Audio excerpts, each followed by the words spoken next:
हरे कृष्णा। आइए आज हम गीता जी के तीसरे अध्याय के 13वें श्लोक की विस्तृत व्याख्या करेंगे।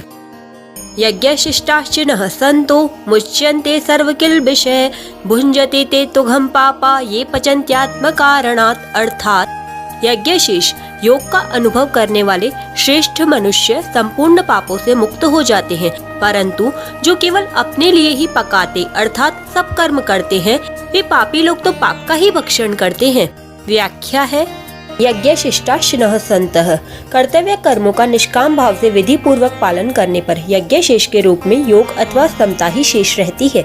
कर्म योग में यह खास बात है कि संसार से प्राप्त सामग्री के द्वारा ही कर्म होता है, अतः संसार की सेवा में लगा देने पर ही वह कर्म यज्ञ सिद्ध होता है। यज्ञ की सिद्धि के बाद स्वतः अवशिष्ट रहने वाला योग अपने लिए होता है। यह योग समता ही यज्ञ शेष है, जिसको भगवान ने चौथे अध्याय में अमृत कहा है। यज्ञ शिष्टामृत भुज मुच्यन्ते सर्व किल्बिषय। यहाँ किल्बिषय पद बहुवचनांत है, जिसका अर्थ है संपूर्ण पापों से अर्थात बंधनों से, परंतु भगवान ने इस पद के साथ सर्व पद भी दिया है, जिसका विशेष तात्पर्य यह हो जाता है कि यज्ञ शेष का अनुभव करने पर मनुष्य में किसी भी प्रकार का बंधन नहीं रहता। उसके संपूर्ण संचित प्रारब्ध और क्रियमाण कर्म विलीन हो जाते हैं। पुण्य कर्मों के विलीन हो जाने पर उसे सनातन ब्रह्म की प्राप्ति हो जाती है। इसी अध्याय के 9वें श्लोक में भगवान ने यज्ञार्थ कर्म से अन्यत्र कर्म को बंधन कारक बताया और चौथे अध्याय के 23वें श्लोक में यज्ञार्थ कर्म करने वाले मनुष्य के संपूर्ण कर्म विलीन होने की बात कही। इन दोनों श्लोकों में जो बात आई है वही बात यहाँ सर्व किल्बिषय पद से कही गई है। तात्पर्य यह है कि यज्ञ शेष का अनुभव करने वाले मनुष्य संपूर्ण बंधन रूप कर्मों से मुक्त हो जाते हैं। पाप कर्म तो बंधन कारक होते ही हैं, सकाम भाव से किए गए पुण्य कर्म भी बंधन कारक होते हैं। यज्ञ शेष का अनुभव करने पर पाप और पुण्य दोनों ही नहीं रहते। बुद्धि युक्त तो जहाती है उभय सुकृत दुष्कृते। अब विचार करें कि बंधन का वास्तविक कारण क्या है। ऐसा होना चाहिए और ऐसा नहीं होना चाहिए, इस कामना से ही बंधन होता है। यह कामना संपूर्ण पापों की जड़ है, अतः कामना का त्याग करना अत्यंत आवश्यक है। वास्तव में कामना की कोई स्वतंत्र सत्ता नहीं है। कामना अभाव से उत्पन्न होती है और स्वयं में किसी प्रकार का अभाव है ही नहीं और हो सकता भी नहीं, इसलिए स्वयं में कामना है ही नहीं।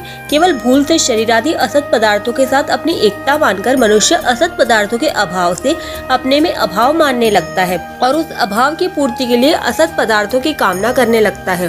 साधक को इस बात की तरफ ख्याल रखना चाहिए कि आरंभ और समाप्त होने वाली क्रियाओं से उत्पन्न और नष्ट होने वाले पदार्थ ही तो मिलेंगे। ऐसे उत्पत्ति विनाशील पदार्थों से मनुष्य के अभाव की पूर्ति कभी हो ही नहीं सकती। जब इन पदार्थों से अभाव की पूर्ति होने का प्रश्न ही नहीं है तो फिर इन पदार्थों की कामना करना भी भूल ही है। ऐसा ठीक ठीक विचार करने से कामना की निवृत्ति सहज हो सकती है।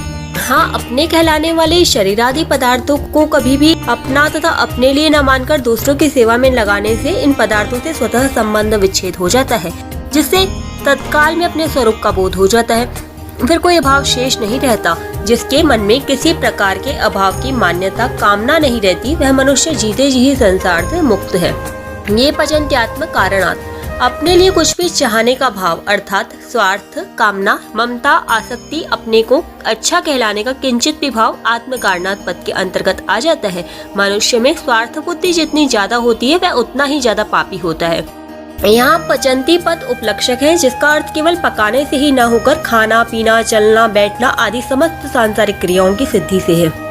अपना स्वार्थ चाहने वाला व्यक्ति अपने लिए पकाए कार्य करे अथवा दूसरों के लिए, वास्तव में वह अपने लिए ही पकाता है। इसके विपरीत अपने स्वार्थ भाव का त्याग करके कर्म करने वाला साधक अपने कहलाने वाले शरीर के लिए पकाए या दूसरों के लिए, वास्तव में वह दूसरे के लिए ही पकाता है। संसार से हमें जो भी सामग्री मिली उसे संसार की सेवा में न लगाकर अपने सुखभोग में लगाना ही अपने लिए पकाना है। संसार के छोटे से छोटे अंश शरीर को अपना और अपने लिए मानना महान पाप है, परंतु शरीर को अपना न समझकर इसको आवश्यकता अनुसार अन्न जल वस्तु आदि देना और इसको आलसी प्रमादी भोगी नहीं होने देना इस शरीर की सेवा है, जिससे शरीर में ममता आसक्ति नहीं रहती।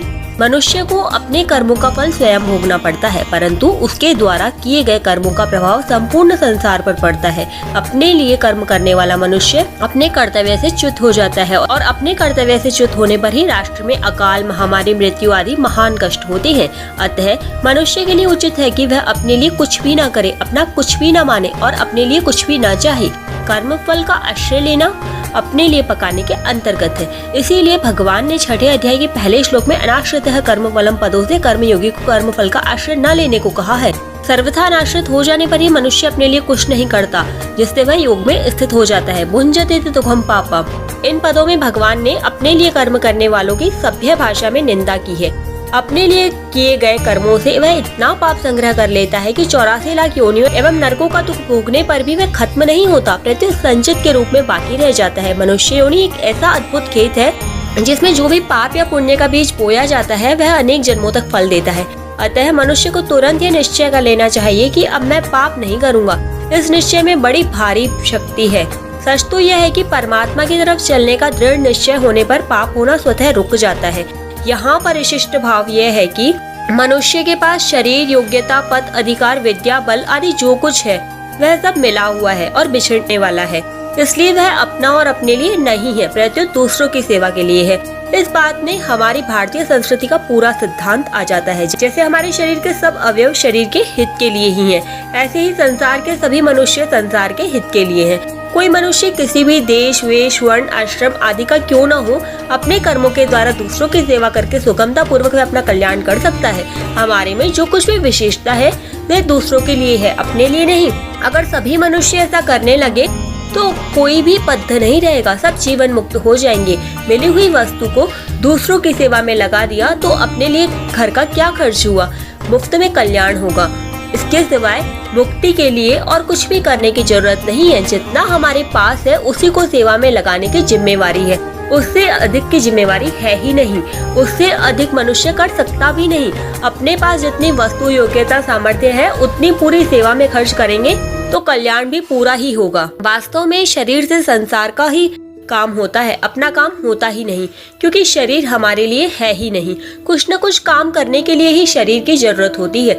अगर कुछ भी न करे तो शरीर की क्या जरूरत। इसलिए शरीर के द्वारा अपने लिए कुछ करना ही दोष है। मिली हुई वस्तु के द्वारा हम अपने लिए कुछ नहीं कर सकते, प्रत्युत उसके द्वारा संसार की सेवा कर सकते हैं। शरीर संसार का अंश है, अतः इससे जो कुछ होगा संसार के लिए ही होगा। संसार से आगे शरीर, इंद्रिया, मन, बुद्धि जा सकते ही नहीं। इनको संसार से अलग कर सकते ही नहीं। इसलिए अपने सुख के लिए कर्म करना मनुष्यपना नहीं है, प्रत्युत राक्षसपना है, असुरपना है। वास्तव में मनुष्य वही है जो दूसरों के हित के लिए कर्म करता है। अपने सुख के लिए कर्म करने वाले पाप का ही भक्षण करते हैं, अर्थात सदा दुखी ही रहते हैं। और दूसरे के हित के लिए कर्म करने वाले संपूर्ण पापों से मुक्त हो जाते हैं, अर्थात सदा के लिए सुखी हो जाते हैं। यज्ञ शिष्टामृत भुजो यान्ति ब्रह्म सनातनम। मुझे घोर कर्म में क्यों लगाते हैं? अर्जुन के इस प्रश्न के उत्तर में भगवान अनेक हेतु देते हुए आगे के 2 श्लोकों में सृष्टि चक्र की सुरक्षा के लिए भी यज्ञ कर्तव्य कर्म करने की आवश्यकता प्रतिपादन करते हैं, जिनकी व्याख्या हम कल करेंगे। हरे कृष्णा, राधे राधे।